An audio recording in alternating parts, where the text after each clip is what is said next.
नमस्कार फ्रेंड्स, विद्याच क्राफ्टिंगमध्ये आपले स्वागत आहे.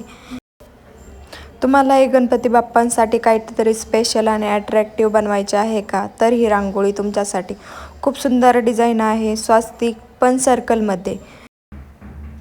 तर ही डिझाईन कशी बनवायची ते आपण बघूया. या ठिकाणी मी बॅनर यूज केले आहे. तुम्ही रेक्झिन वगैरे काहीही यूज करू शकता. तर याची साईज मी 12 इंच घेतली आहे. विड्थ 12 इंच आणि हाईटही 12 इंच, म्हणजे पूर्ण स्क्वेअरमध्ये आपण 1 फुटाचा पेपर घेतला आहे. तर फर्स्ट टाईम आपण त्याला असा फोल्ड करणार आहोत. फर्स्ट फोल्ड देणार आहोत, त्यानंतर पुन्हा आपण त्याला सेकंड फोल्ड देणार आहोत. या पद्धतीने असे केल्यामुळे आपल्याला याचा एक सेंटर पॉईंट भेटेल. तर आपण सेंटरला मार्किंग करून घेऊ या ठिकाणी. आणि आपल्याला या साईडच्या चारही बाजूला एक मिडल पॉईंट भेटेल. या अशा ठिकाणी चारही ठिकाणी आपण मार्किंग करून घेणार आहोत. यानंतर आपण कर्कटकचं एक टोक सेंटरला ठेवून बरोबर अशा पद्धतीने सर्कल ड्रॉ करून घेणार आहोत. रांगोळीची साईज 1 फूट असल्यामुळे कर्कटकाचं माप बरोबर बसतंय. मेजरमेंट एकदम ॲक्युरेट येतंय. त्यानंतर आपण हे जे चारही पॉईंट आहेत हे पॉईंट जॉईंट करून घेणार आहोत. जर तुम्ही रांगोळीचं मेजरमेंट एकदम प्रॉपर घेतलं तर रांगोळीची फिनिशिंग खूप सुंदर येते. मॅट रांगोळीला सध्या मार्केटमध्ये खूप व्हॅल्यू आहे. त्यामुळे तुम्ही घरच्या घरी स्वतःसाठी रांगोळी बनवू शकता. मी सांगितलेल्या पद्धतीने अशी डिझाईन यूज करू शकता. तर अशा पद्धतीने चारही पॉईंट मी जॉईन करून घेतले आहेत. यानंतर आपल्याला चारही बाजूने 2 इंचाचं माप सोडायचं आहे. याशी स्केल पकडून आपण 2 इंचावरती मार्किंग करून घेणार आहोत. या अशा पद्धतीने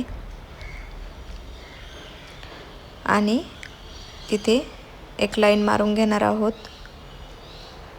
या साईडनेही बरोबर 2 इंचाचं अंतर घ्यायचं आहे आणि स्केलने आपल्याला 2 इंच लाईन मारून घ्यायची आहे. इथपर्यंत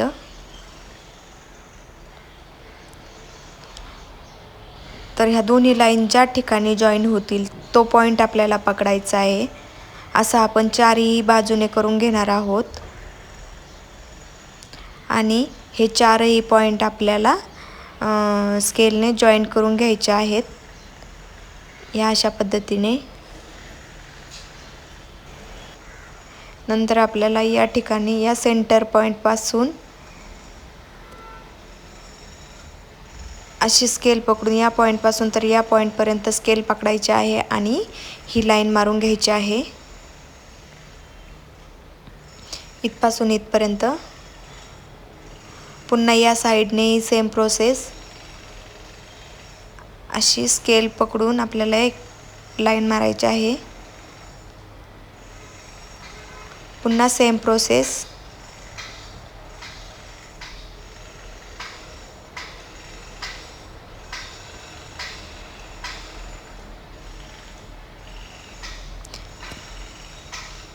पुन्हा एक लाईन मारायची आहे.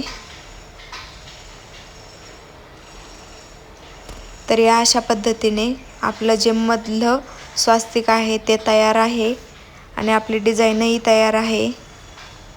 तर हे मधलं स्वास्तिक आपलं तयार झालं आहे. तर आपण यावरती आता फर चिटकून घेणार आहोत. तर या ठिकाणी मी स्वास्तिकला आधी बॉर्डर करून घेते. त्यासाठी मी डार्क ग्रीन कलरचं फर यूज करते.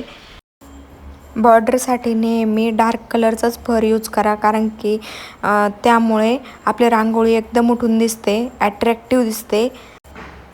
तुम्ही तुमच्या आवडीचे कुठलेही कलर वापरू शकता. अशा पद्धतीने आपण ग्रीन कलरचे फर व्यवस्थित चिटकून घेतले आहे. एक्स्ट्रा फर आपल्याला कात्रीने कट करून घ्यायचे आहे. तर आपली पूर्ण स्वास्तिक बॉर्डर करून झाली आहे.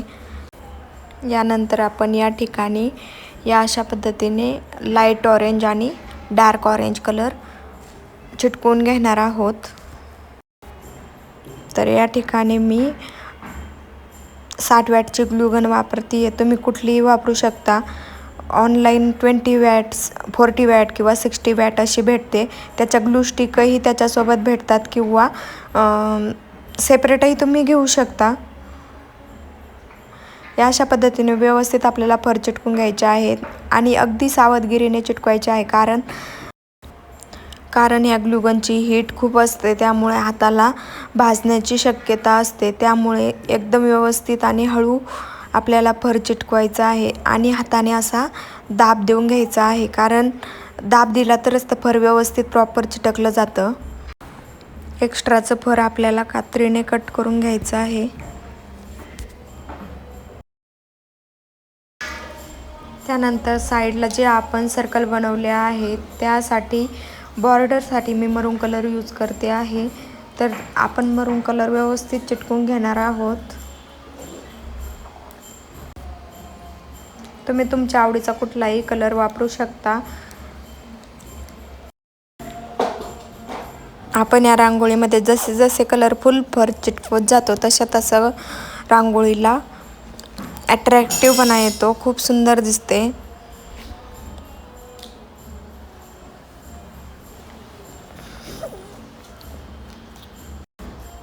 तर हे एक्स्ट्राचे साईडचा जो कागद आहे तो आपण कट करून घेणार आहोत कात्रीने। तुम्ही पूर्ण डिझाईन बनवून झाल्याच्या नंतरही कट करू शकता किंवा फर चिटकवण्याच्या आधीही कट करून घेऊ शकता।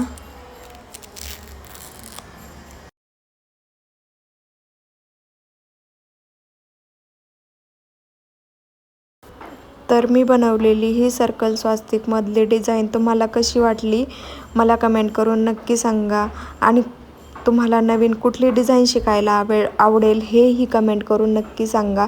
माझ्या चॅनलवरती नवीन असाल तर सबस्क्राईब नक्की करा। व्हिडिओ कसा वाटला, तुम्हाला आवडला असेल तर व्हिडिओला लाईक करा, शेअर करा।